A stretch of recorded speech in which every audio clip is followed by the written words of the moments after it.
Hello everyone, Lindsay here, and I would like to present to you what I have so far for my facilitator guide of creating high-fidelity mannequin simulation pharmacy cases. And so this course that I've created for EDIT6170 is focused on pharmacist learners that will learn how to create high-fidelity mannequin simulation cases, a skill that is not traditionally taught in pharmacy school or even in our postgraduate training known as pharmacy residencies. And so the purpose of this class is for them to be able to then take the knowledge that they've learned in this course and be able to then use it in real-life situations such as our physician assistant school. Here where I practice, pharmacists are currently teaching the pharmacology course of that overarching curriculum, and so the purpose of this course will then be for them to utilize this knowledge and create simulation cases focused on pharmacy aspects, so specifically medication reactions, for those PA students. And pharmacists already have this knowledge, but this will be getting at how we apply that knowledge specifically for simulation cases and the considerations that come along with that. So as we click through our slides here, I'll just kind of go over the pages and different things that I've created and explain to you what we have here. So you can see just through our table of contents how I have this laid out, starting with an instructor welcome and overall information. We have a section for room layouts, checklists that are needed that include regular materials and checklists of things to go over at the simulation center for the facilitator. I've broken it down into 5 sections total. And so for the course itself, so we'll start with the welcome guide and then move into facilitation, actually creating cases, and then debrief. And we'll finish up with a summary wrap-up and then an end of course survey. Finally, there is an appendix at the back that will be used for additional information and will be referenced throughout this facilitator guide. And so as you review the instructor welcome and intro, I'm really looking for this section and actually for the overarching facilitator guide that you have enough information and the information makes sense for those that aren't a pharmacist or have familiarity with simulation.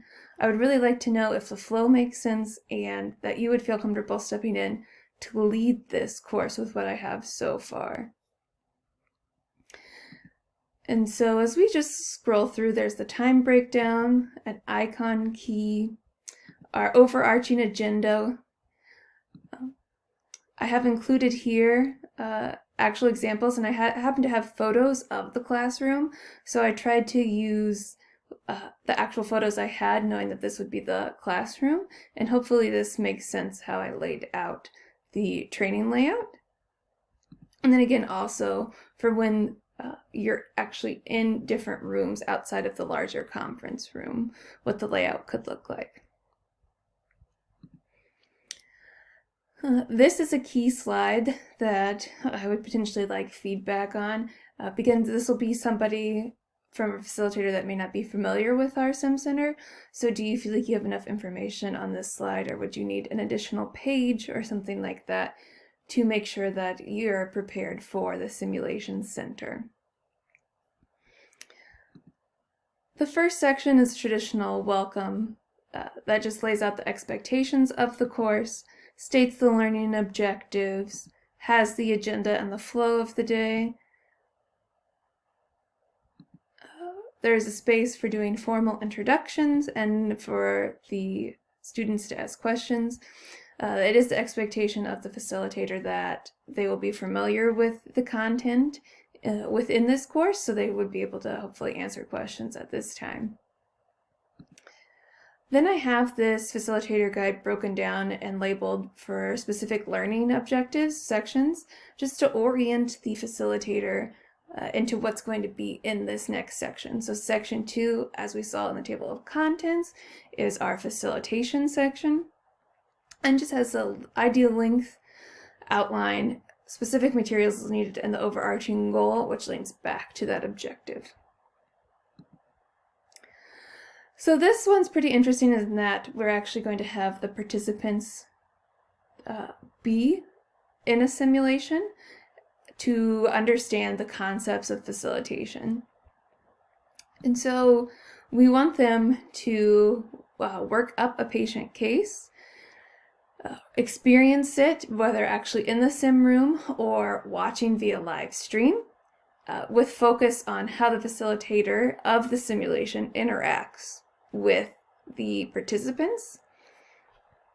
And this is so we can hit home a few different factors, which we'll see on the last slide here. And the goal of this section is really for those students and participants to identify what makes a good facilitator. So we have these exercises of actually going through a simulation, the facilitator in this guide being an example of a good facilitator, and then the students, or participants, excuse me, would have to list 5 criteria that they would deem that they would want in their ideal facilitator. And so with this section, that's why I structured it this way, and with this section, for somebody who would be stepping into this role, have I provided you with enough information for you to carry that out in instruction? Or if something's not clear or you would word it differently, feedback on that is very much welcome. For our third section, or second learning objective, this is when we get into case creation. Again, we have this kind of standard layout that will be at the beginning of the major sections. And the goal and the layout for this is that when we're writing cases, we also have to write not only with the intended learner in mind, so for the perspective of this course, it would be the PA students, but we also have to write with the facilitators in mind, so we can have that positive outcome, much like we're actually doing with us writing this facilitator guide for our courses. That's how we want to approach simulation, so anybody can pick it up and run through this case. And so that's why we started with facilitation first and are flowing then to case creation, because when we write our cases, I really want the participants in this group to learn that we aren't just writing a case with the learners in mind, but we also have to include details of what the facilitator should say pending what intervention is given. And so that's what this kind of comes about. And for this exercise, it's actually going to be expected that the participants come with a pre-existing case that they've already either used or worked on. And our goal will be just to fine-tune it to create a case for to achieve this objective.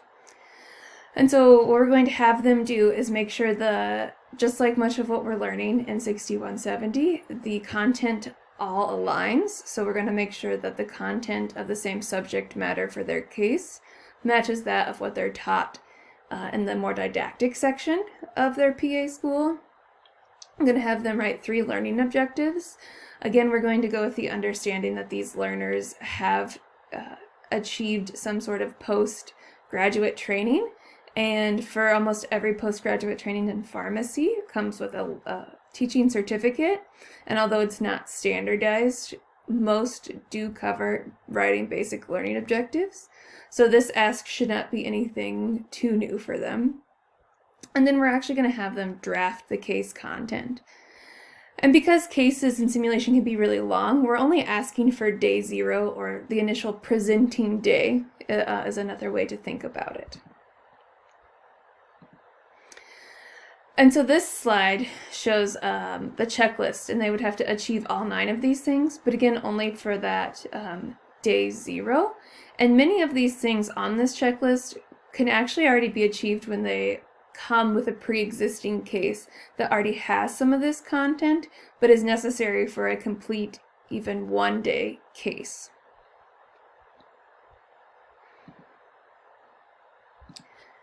And so that moves into our final section, and you'll notice that this section is a lot beefier, for lack of better terms, and that's because debrief is such an essential skill for simulation, and making sure that concepts are understood, feelings are processed, and everything is all aligned. And so to mimic that it is a larger section of this course as well. And the learning structure that I've picked for this one is actually to have the students evaluate how to debrief, so then that means I can know, or the facilitator will know, that they understand the basic concepts, or not understand, excuse me, that they can utilize the basic concepts and see how they would be employed. And to do this, instead of having them run through another sim, there are actually several YouTube videos and clips, and I have found one that is a fairly good example that will be played, and then the facilitator of this course will lead the debrief and be the one being evaluated, so that transfer is not on another participant. But before that happens, we're going to go in with the assumption that debriefing, while the words commonly known, may not be fully understood. So there is a small section just going over what debriefing is, some of the basic concepts, with an interactive section that will engage the learners.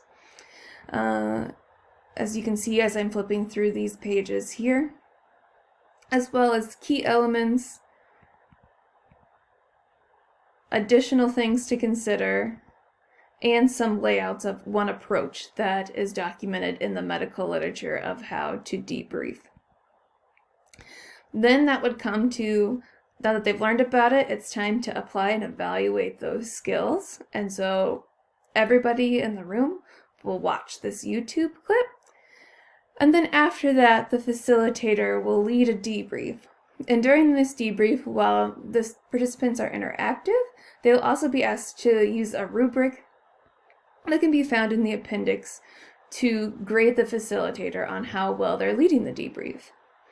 And then from that, they'll debrief the debrief and talk about all the important steps that happen.